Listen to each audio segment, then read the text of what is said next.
Your bike computer says you're fit, but your body's still right away. Why? Because one hidden limiter is quietly choking your speed. Fix that weak link and you'll ride faster in the next 8 weeks. No expensive gadgets, no extra training hours needed. You just need the right target. I'm Damien, a durability-obsessed cycling coach, and for the past 14 years, I've helped everyday riders turn into podium regulars. And we always start by finding and fixing their biggest limiter first. Today, I'm going to give you the same process. So stick with me and you'll spot your number one limiter and you'll leave with a science-backed fix that you can start on your very next ride. If you're serious about cycling, this could change your season. Let's meet the suspects. Ever been dropped halfway up a climb even though it felt fine on the flats? It's like your legs still have some power, but you just can't get enough air.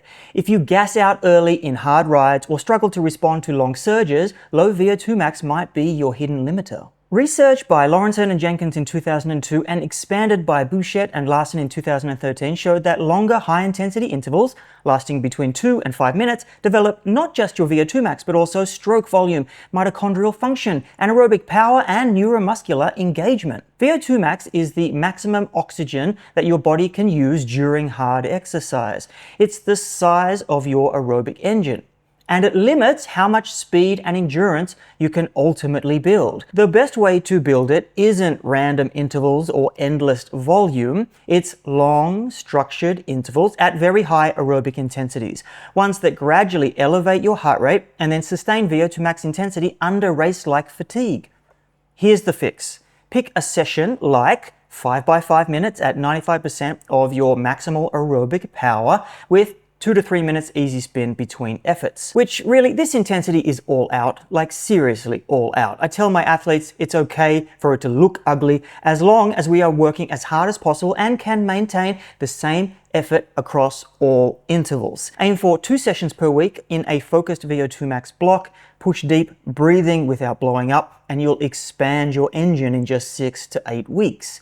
More oxygen, more power, more real-world speed. Ever hung tough early in a race or a big ride, but then watched others pull away smooth and steady while you slowly cracked?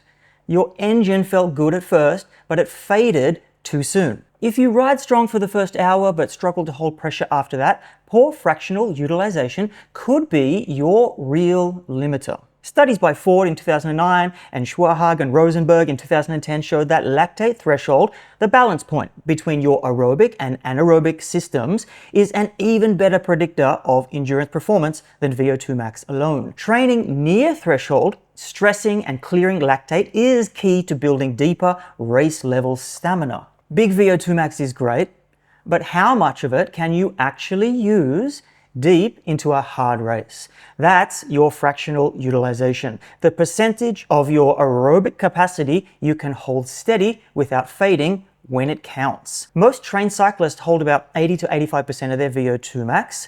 Top-level time trialists and climbers, they push it closer to 90% or more. Here's how you can fix it.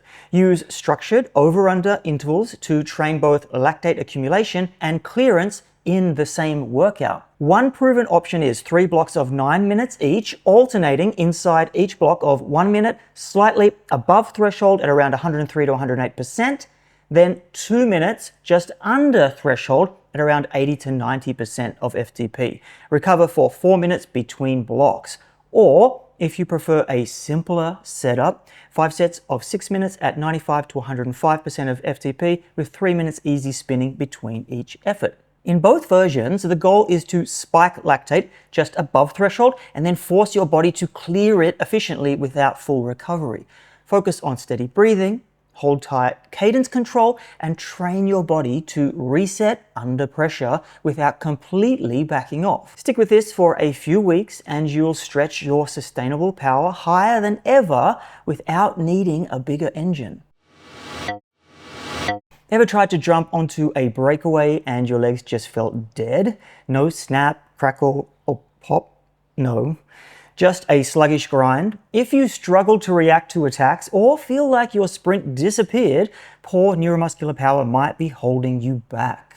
Research by Burgermeister in 2005, Lawrenson in 2002, and Ronstadt in 2020 showed that short, all-out sprints, just 5 seconds to 15 seconds long, don't just build sprint speed. They boost phosphocreatine recovery, anaerobic capacity, and even mitochondrial efficiency, giving you more punch and faster recovery between efforts. Neuromuscular power is your ability to fire muscle fibers instantly and generate explosive speed. It's sprint finishes, it's breakaway attacks, it's snap surges to hold a wheel. But real sprint work isn't kind of hard. It's full gas, pure, absolute effort with full recovery in between. So here's the fix. A classic sprint builder session looks like this. After a good warm-up, launch into 8 by 12 seconds of all-out sprints. After each sprint, cruise easy for 7 full minutes at 50 to 60% of effort. Focus on full body tension, strong core, powerful hip drive, and smooth upper body. The goal? Recruit the maximum number of muscle fibers. Train your system to fire faster, stronger, and stay contracted longer. Over time, this doesn't just sharpen your sprint, it also improves anaerobic reserves and even aerobic engines, because mitochondrial function improves with sprint stress too. Sprint training is short, sharp, brutally effective, and it brings back that snap that wins races. Ever been strong for 2 hours, then felt like your legs completely abandoned you in the final 30 minutes? You didn't just get tired, your whole body started sagging. If your posture collapses, your pedal stroke falls apart, or you lose 10 to 20% of your power late in rides, durability is likely your biggest limiter. A 2021 review by LAMEDA showed that resistance to cumulative fatigue, not just fresh fitness, is critical for success in endurance sports. And more recently, Leo in 2025 highlighted that cadence reserve, or your ability to maintain turnover under fatigue, is a strong marker of late race durability. Durability isn't just fitness. It's about showing up tired and still performing. Here's how you build it.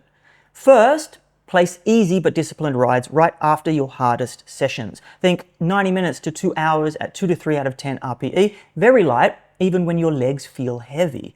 You're not chasing numbers. You're training your system to stay aerobic and steady under residual fatigue. Second, use structured pre-fatigue into cadence reserve blocks. A session example looks like this. Warm up normally and then ride about 45 minutes at 65 to 75% of FTP. After that, hit 2 sets of 10 minutes at 75% of FTP, but hold a high cadence, 95 to 105 RPM, and even as heart rate and legs start to fade, hold this number. Recover for 3 minutes easy spin between those blocks. Why focus on cadence though? Because fatigue naturally pulls cadence down, and training to resist that slowdown improves motor unit recruitment, efficiency, and late stage endurance. Durability isn't sexy. It's not heroic. It's about being just as strong at hour 3 as you were at 30 minutes. And that's where races, fondos, and hard training blocks are really won.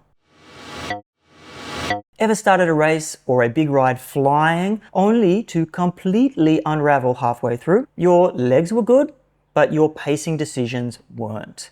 If you surge too hard early, burn matches chasing every move, or feel your power swinging all over the place during hard rides, a lack of intensity discipline could be your real enemy. Athletes who master intensity discipline, controlling your effort during both easy and hard sessions, build better durability, adapt faster, and avoid burnout that derails long-term performance. Steady pacing isn't just a race tactic, it's a training skill.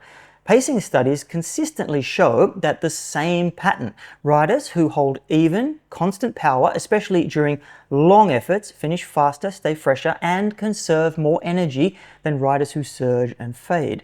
Research by Atkinson in 2000, Palmer in 97, and Kolsung in 2020 all support this. The longer you ride or race, the steadier your pacing needs to be. Here's how to train it. Start with controlled pacing intervals. 3 by 10 minutes at tempo or a sweet spot effort. Start each interval about 10 watts below your target and gradually lift 10 watts above without letting your breathing or RPE spike. You're training to feel smooth power, not chasing numbers. Second, pick a simple one-word mantra like smooth or steady.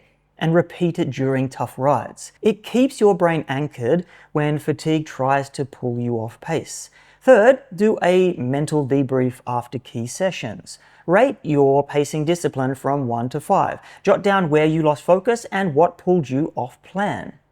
Intensity discipline isn't glamorous, but it's one of the biggest skills that separates those who survive and those who thrive on race day and in training blocks. But now you're probably wondering, but what if I have multiple limiters? First, you should test where you are right now by using the durability calculator linked in the pinned comment below. If it's not durability holding you back, then focus on one thing that holds you back most. And then, when that limiter is no longer your bottleneck, then move on to the next, and then you just keep going like that and get better and better. And to help you get started, in this video, I'll teach you how to fix one of the biggest limiters to help you ride faster for longer with less effort.